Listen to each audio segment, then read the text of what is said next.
ঐক্যকে নষ্ট করে দিতে একটি দেশবিরোধী চক্র ঐক্যবদ্ধ হয়েছে। মানে ঐক্য নষ্ট করে দিতে তারা ঐক্যবদ্ধ, সেটা দেশের ক্ষেত্রে, ধর্মীয় ক্ষেত্রে, এমনকি রাজনৈতিক ক্ষেত্রে। তবে আমরা আজকে কথা বলবো ইউনূস, ডক্টর ইউনূস, তারেক রহমান এবং জামায়াত। দেখেন, ডক্টর ইউনূস, তারেক রহমান এবং জামায়াত ইসলাম, এনসিপি, এরা যদি ঐক্যবদ্ধ থাকে তাহলে আপাতত এই জাতিকে বিনাশ করার কোনো শক্তি নেই। আল্লাহর রহমত থাকবে এই জাতির উপরে। ব্যাপারটার সাথে নিশ্চয়ই আপনারা একমত। আশা করি এই কথার সাথে অন্তত দ্বিমত পোষণ করার খুব একটা যৌক্তিক অবস্থান কমই থাকবে। প্রিয় বন্ধুরা, আউযুবিল্লাহি মিনাশ শাইতানির রাজিম, বিসমিল্লাহির রহমানির রহিম, ইয়াকা না'বুদু ওয়া ইয়াকা নাস্তাইন। আসসালামু আলাইকুম। আজকে 13ই জুন, শুক্রবার, 2019 সালে আমার মেয়েটি এই দিনে জন্মগ্রহণ করেছিল। আজ তার 6 বছর পূর্ণ হয়েছে। তার আত্মার জন্য আপনাদের কাছে আমি আকুলভাবে দোয়া চাই। আমার মনটা যেন আল্লাহ ধৈর্যশীল করে দেয়, শান্ত করে দেয়। আল্লাহ দিয়েছিলেন, আল্লাহ আবার নিয়ে গিয়েছেন। সবই বলি, সবই বুঝি, কিন্তু মন মানে না। যাই হোক, দুঃখের এই সীমারেখা কবে অতিক্রম করতে পারবো আপনাদের দোয়ায়, আল্লাহর রহমতে, আল্লাহই ভালো জানেন। এই যে ডক্টর ইউনূস এখন লন্ডন গিয়েছেন, বিএনপির ভিতরের একটি অংশ কি বলছে, ফজলুর রহমান টহমান সহ, যে তারেক রহমানের সাথে দেখা করার জন্য ডক্টর ইউনূস 12,000 মাইল পাড়ি দিয়ে লন্ডনে গিয়েছেন তারেক রহমানের সাথে দেখা করার জন্য। আবার ভারত বলছে তারেকের পায়ে পড়ছে আমাদের ডক্টর ইউনূস। আবার ওখানে থাকা আওয়ামী লীগ বলছে ডক্টর ইউনূস অমানবিক কাজ করেছেন। দেশের ভিতরে থাকা ঘাপটি মারা আওয়ামী বুদ্ধিজীবীরা বলছেন ডক্টর ইউনূস সব কিছু নিশ্চিত না করে কেন লন্ডন গেলেন। আসলে বিষয়টা কি? ডক্টর ইউনূস কি মজা করার জন্য লন্ডন গিয়েছেন? না, প্রশ্নে আসে না। ডক্টর ইউনূস লন্ডন গিয়েছেন লন্ডনের বা ব্রিটেনের রাজার আমন্ত্রণে, রাজা চার্লস সেকেন্ডের আমন্ত্রণে তিনি লন্ডনে গিয়েছেন। এটা হইল ফাইনাল কথা, সত্য কথা। তার সাথে তিনি এজেন্ডা যুক্ত করেছেন বাংলাদেশ থেকে লুট হওয়া অধিকাংশ অর্থ বর্তমানে ব্রিটেনে রয়েছে, যার সমগ্র টোটাল পরিমাণ $234 বিলিয়ন, অর্থাৎ 3.25 লাখ কোটি টাকা। এই 3.25 লাখ কোটি টাকা আমরা মাথাপিছু যদি ভাগ করি তাহলে এ লট অফ ইনকাম। প্রতিটা মানুষ প্রায় সলভেন্ট হয়ে যাবে, প্রতিটা পরিবার, আমরা যদি পরিবার হিসাবে ভাগ করি। এখন এই বৈঠকটা যাতে না হয় নানান চেষ্টা তদবির চলছে। এমনকি এই বৈঠক স্বাভাবিকভাবে একটি হাই পটেনশিয়াল মিটিং। এটা তারেক রহমানের সাথে ডক্টর ইউনূসের বৈঠক।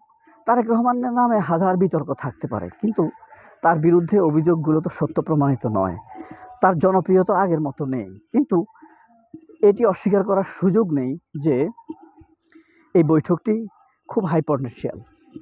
এই বৈঠকটি যাতে না হয় এই জন্য কারা চাইছে, শাহেদ আলমের মতো, আনিস আলমগীর, আব্দুল তুষার, তারা চাইছে এই বৈঠকটি যেন না হয়। এই জন্য তারা নানান মিথ্যা প্রপাগান্ডা ছড়াচ্ছে। এই প্রপাগান্ডার মধ্যে রয়েছে ব্রিটিশ প্রধানমন্ত্রী ডক্টর ইউনূসের সাথে সাক্ষাৎ করছেন না, তার সাথে সাক্ষাৎ করার এজেন্ডা তৈরি হয়নি। যদি সাক্ষাৎটি হতো বা হয়ে যেত বা হয় এখনও, তাহলে সেটি হবে extra benefit for Bangladesh, for doctor Yunus. কারণ তখন কিয়ার স্টারমারের সাথে, মানে ব্রিটেনের প্রধানমন্ত্রীর সাথে স্বাভাবিকভাবেই লুট হওয়া অর্থ নিয়ে কথা হতো, সেখান থেকে একটি বেনিফিট আসতো। তবে এই পর্যন্ত যে পরিমাণ বেনিফিট এসেছে এটা একটা বিস্ময়কর। যেমন সাইফুজ্জামান, ভূমি প্রতিমন্ত্রী সাইফুজ্জামান, তার বিশাল সম্পদ বাজেয়াপ্ত করেছে লন্ডন সরকার। কেন? এটা ডক্টর ইউনূসের কারণে। এখন কথা হলো, ডেভিল স্টারমার কেন ডক্টর ইউনূসের সাথে সাক্ষাৎ করছেন না? এটি একটি প্রশ্ন। এটি হলো এই কারণে, ব্যাপারটা রূঢ় সত্য হলো এই যে স্টারমার যখন প্রধানমন্ত্রী নির্বাচন করে তখন তার জন্য বড় অংশের একটি ফান্ড তৈরি করেছিল বাংলাদেশ কমিউনিটি। এই ফান্ড অর্থটা হলো মানুষের লুটপাটকারী অর্থ, যা গিয়েছে টিউলিপ সিদ্দিকির মাধ্যমে। এখন টিউলিপ সিদ্দিকির মন্ত্রিত্ব চলে গেছে, তার দলের সদস্য না, এমপি না, সে পুরো পার্টি পুরো ব্রিটেনে একটা চাপে পড়ে গিয়েছে, ইমেজ সংকটে পড়ে গিয়েছে। স্টারমার ভবিষ্যতে প্রধানমন্ত্রী নাও হতে পারেন, শুধু এই কারণে তাদের ইমেজ সংকট শুরু হয়ে গেছে। কারণ ব্রিটেনের এমন কোনো মানুষ নেই যারা ডক্টর ইউনূসকে চিনে না। এই জিনিসটিকে ভুলভাবে কিছু অংশ ঢেকে রেখে উপস্থাপন করছে আওয়ামী বুদ্ধিজীবীরা, ঐক্য বিনষ্টকারীরা, ভারতপন্থী লোকেরা। ডক্টর ইউনূসকে প্রত্যাখ্যান করেছে স্টারমার, ব্রিটেনে মর্যাদা পেল না, ডক্টর ইউনূসকে এই প্রশ্ন করেছে, 32 নম্বর নিয়ে প্রশ্ন করেছে, এমন নানা নিত্যকার প্রশ্ন দিয়ে প্রশ্নবিদ্ধ করার চেষ্টা করছে। ফাইনালি বাংলাদেশের মানুষও কিছুটা ডাইভার্ট হয়ে যাচ্ছে এদের মিথ্যাচারের কারণে। অথচ ডক্টর ইউনূসের লন্ডন যাওয়ার মূল প্রেক্ষাপটটি হলো যে তিনি ব্রিটেন যাবেন, ব্রিটেনের কিং চার্লসের আমন্ত্রণে। সেখানে তিনি একটি পুরস্কার নেবেন, সেটি হলো হারমোনি পুরস্কার তিনি গ্রহণ করবেন কিংয়ের হাত থেকে। যদি ব্রিটেনের রাজাও ডক্টর ইউনূসের সাথে সাক্ষাৎ না করত, তাইলে সেটা কি প্রশ্নবিদ্ধ করা যেত।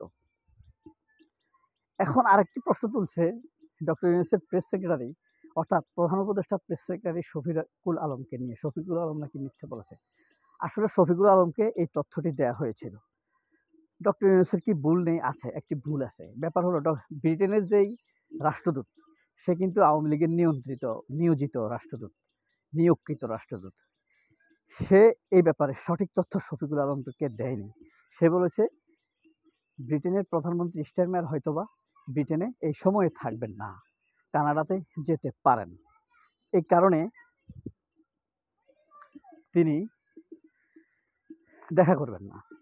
ওই শফিকুল আলম রাষ্ট্রদূতের উপর বিশ্বাস করেই বা প্রেস মিনিস্টারের উপর বিশ্বাস করে এই তথ্যটি বলেছেন।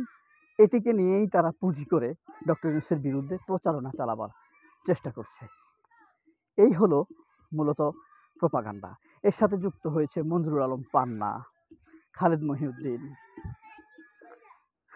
আনিস আলমগীর, মাসুদ কামাল, আব্দুল তুষার, এবং এদেরকে পুঁজি করছে মিডিয়াগুলো, আওয়ামী লীগের মিডিয়াগুলো। এখানেই ডক্টর ইউনূস অপপ্রচারের শিকার হচ্ছেন। ঐক্য বিনষ্টকারীরা ঐক্যবদ্ধভাবে চেষ্টা করে যাচ্ছে ঐক্যকে তছনছ করে দিতে। কারণ আমরা খুব ভালো করে জানি জামাত, এনসিপি, বিএনপি, ডক্টর ইউনূস এরা যদি ঐক্যবদ্ধ থাকে, দেশ এক শক্তিশালী অবস্থানে যাবে। আওয়ামী লীগ আর ঘুরে দাঁড়াবার, দুষ্কৃতিকারীরা, খুনিরা, হত্যাকারীরা, লুণ্ঠনকারীরা, ধর্ষণকারীরা আর ঘুরে দাঁড়াবার সুযোগ পাবে না। কথাটা কি সঠিক না? সবাই অনেক ভালো থাকবেন। আল্লাহ হাফেজ। আসসালামু আলাইকুম।